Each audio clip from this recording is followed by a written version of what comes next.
Top quality और consistent performance के लिए सिर्फ सिल्वर पंप नाम याद रखना। સમાચારમાં આગળ વધી તો ચકચારી મનરેગા કૌભાંડમાં પુત્રોની ધરપકડ બાદ જાહેરમાં આવવાનું ટાળતા પંચાયત પ્રધાન બચુ ખાબડ આશરે 72 દિવસ પછી દેખાયા। 14 મે પછીની દરેક કેબિનેટ અને મંત્રી પરિષદની બેઠકમાં ગાયબ રહેલા બચુ ખાબડ ગતરોજ દાહોદના આદિવાસી મ્યુઝિયમમાં આયોજિત તે કાર્યક્રમમાં જાહેરમાં દેખાયા।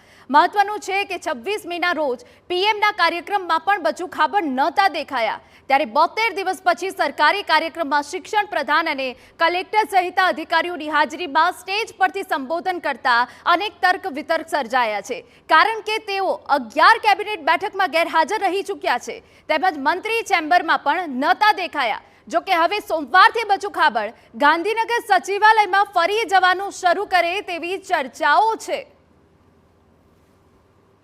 અમારા પોલિટિકલ એડિટર કિંજલ મિશ્રા વધુ વિગતે વાત કરવા જોડાયા છે। કિંજલ, શું વિગત આપની પાસે બચુ ખાબડને લઈને?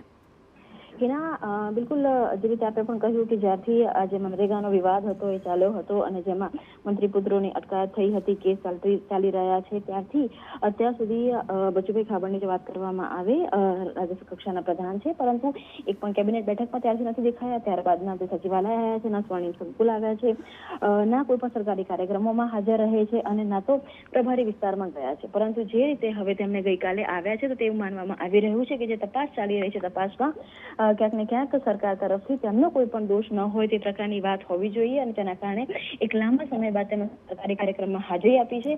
જોવાનું એ છે કે દાહોદ વિસ્તારમાં તે સરકારી કાર્યક્રમમાં જોવાયા છે, ત્યારે આગામી દિવસોની અંદર સરકારના કાર્યક્રમોમાં કે સચિવાલયમાં એક જોવા મળે છે। બિલકુલ, આભાર કિંજલ। તો આશરે 72 દિવસે પંચાયત પ્રધાન દેખાયા છે બચુ ખાબડ દાહોદમાં પ્રગટ થયા અને હવે જે શક્યતાઓ દેખાઈ રહી છે, બચુ ખાબડ ગાંધીનગર સચિવાલયમાં ફરી જવાનું શરૂ કરે તેવી ચર્ચા છે।